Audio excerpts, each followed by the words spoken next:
পরিবারের সমস্ত লোকেদের সুরক্ষার জন্য। এই দিকটা দেখাও, এই দিকটা দেখাও, এই দিকটা।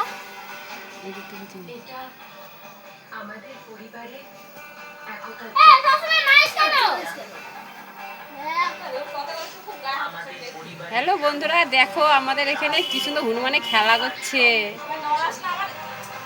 দেখেছো দেখেছো কত সুন্দর খেলা করছে হনুমানে গাছের মধ্যে। ঘাস না, এগুলো গাছ। গাছের মধ্যে দেখাই যাচ্ছে না, দেখো কি সুন্দর বাচ্চাগুলো খেলা করছে। এই একটা গাছে বসে রয়েছে, তুমি দেখো, তোমরা শুধু দেখো কি হনুমান।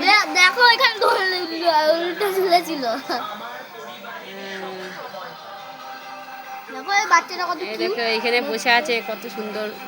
ওই দেখো ওই দেখো।